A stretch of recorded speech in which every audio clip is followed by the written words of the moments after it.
স্থাপন ও সংরক্ষণে ইসলামের বিধান এবং প্রাণীর ভাস্কর্য ও মূর্তির মাঝে শরীয়ত বিধানের দিক দিয়ে কোনো পার্থক্য আছে কিনা। প্রশ্ন নম্বর 2, আমাদের দেশের কিছু কিছু লোক ভাস্কর্যের বৈধতার পক্ষে নিম্নোক্ত প্রমাণাদি উপস্থাপন করে থাকে, তাদের এই দাবি কতটুকু, তাদের এই দাবি সঠিক কিনা।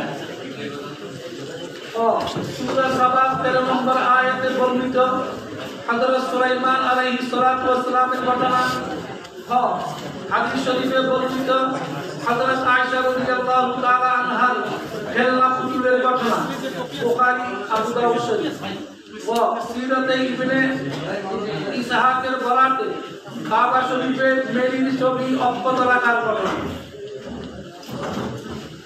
প্রশ্নকারী নিবেদক মাওলানা মুর্শিদুল আলম, প্রিন্সিপাল হাজি ইউনুস কওমি মাদ্রাসা, মুরাদপুর, কদমতলী, ঢাকা। হাফেজ মাওলানা হারুনুর রশিদ, প্রিন্সিপাল মাদ্রাসাতুস সুফা আলা রবিয়া, মিরহাজিবাগ, যাত্রাবাড়ি, ঢাকা। মুফতি রুহুল আমিন, প্রিন্সিপাল মাদ্রাসাতুস সালমান, ঢাকা, যাত্রাবাড়ি। মুফতি শফিক সাদি, প্রিন্সিপাল দারুল হিকমাল ইসলামিয়া, বুরাইপাল, শ্যামপুর। হাফেজ মাওলানা আনোয়ার হামিদি, খতিব বাইতুন নূর কোম্পানি, বাড়ি মসজিদ, মিরহাজিবাগ, যাত্রাবাড়ি, ঢাকা। এটা হচ্ছে প্রশ্ন। এখন প্রশ্নের উত্তর। আল জবাব বিইসমি মুরহিমিস সিদ্দি ওয়াস সাওয়াব। 1 নম্বর প্রশ্নের উত্তর, কোরআন হাদিসের আলোকে মানুষ ও অন্য যে কোনো প্রাণীর ভাস্কর্য, মূর্তি নির্মাণ, স্থাপন, সংরক্ষণ পূজার উদ্দেশ্যে না হলেও সন্দেহাতীতভাবে নাজায়েজ ও স্পষ্ট হারাম এবং কঠোরতর অপরাধ, আযাবযোগ্য গুনাহ। আর যদি পূজার উদ্দেশ্যে হয় তাহলে তা স্পষ্ট শিরক।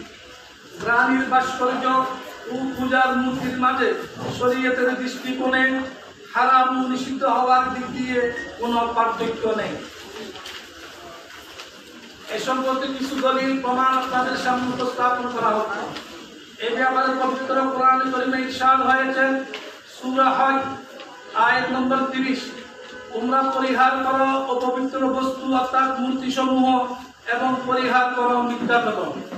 এই আয়াতে পরিষ্কারভাবে সব ধরনের মূর্তি পরিত্যাগ করার এবং মূর্তি কেন্দ্রিক সকল কর্মকাণ্ড বর্জন করার আদেশ দেওয়া হয়েছে। দ্বিতীয় আয়াত সূরা নূহ আয়াত নম্বর 23, এবং তারা বলেছিল, তোমরা কখনো পরিত্যাগ করো না তোমাদের উপাস্যদেরকে এবং কখনো পরিত্যাগ করো না ওয়াদ, সুয়া, ইয়াগুস, ইয়াউক, নাসরকে। উপরে আয়াতে উল্লিখিত নামগুলো সম্পর্কে বিশিষ্ট সাহাবী হযরত আব্দুল্লাহ বিন আব্বাস রাদিয়াল্লাহু আনহুমা বলেন, এগুলো নূহ আলাইহিস সালাতু ওয়াস সালামের সম্প্রদায়ের কতিপয় নেক লোকের নাম ছিল। তারা মারা গেলে শয়তান তাদের কওমের লোকদের অন্তরে এই কথা ঢেলে দিল যে তারা যেখানে বসে মজলিস করত সেখানে তোমরা কতিপয় ভাস্কর্য স্থাপন করো এবং ওই সমস্ত পুণ্যবান লোকের নামে এগুলোর নামকরণ করো। তারাই তাই করলো, কিন্তু তখনও ওইসব ভাস্কর্যের পূজা করা হতো না। তবে ভাস্কর্য স্থাপনকারী লোকগুলো মারা গেলে এবং ভাস্কর্যগুলোর ব্যাপারে সত্যিকারের জ্ঞান বিলুপ্ত হলে লোকজন তাদের পূজা আরম্ভ করে দেয়। সহিহ বুখারী শরীফ হাদিস নম্বর 4920। উপরে উল্লিখিত আয়াতে কাফের সম্প্রদায়ের দুইটি বৈশিষ্ট্য উল্লেখ করা হয়েছে। 1, মিথ্যা উপাস্যদের পরিত্যাগ না করা। নম্বর 2, মূর্তি ও ভাস্কর্য পরিহার না করা। তাহলে মিথ্যা উপাস্যদের উপাসনার মতো ভাস্কর্য প্রীতিও কোরআন মজিদে কাফেরদের বৈশিষ্ট্য হিসেবে চিহ্নিত। অতএব এটা যে ইসলামের গৃহীত পরিত্যাজ্য তা তো বলাই বাহুল্য। হাদিস শরীফেও নবী করিম সাল্লাল্লাহু আলাইহি ওয়াসাল্লাম প্রাণীর ভাস্কর্য সম্পর্কে পরিষ্কার বিধান দান করেছেন। হাদিস নম্বর 1, আমি শুধু অনুবাদ করছি। হাদিস নম্বর 1, সহিহ বুখারী শরীফ হাদিস নম্বর 5950, মুসলিম রাহমাতুল্লাহ আলাইহি থেকে বর্ণিত। তিনি বলেন, আমরা একবার মাসরুকের সাথে ইয়াসির বিন নুমাইরের ঘরে ছিলাম।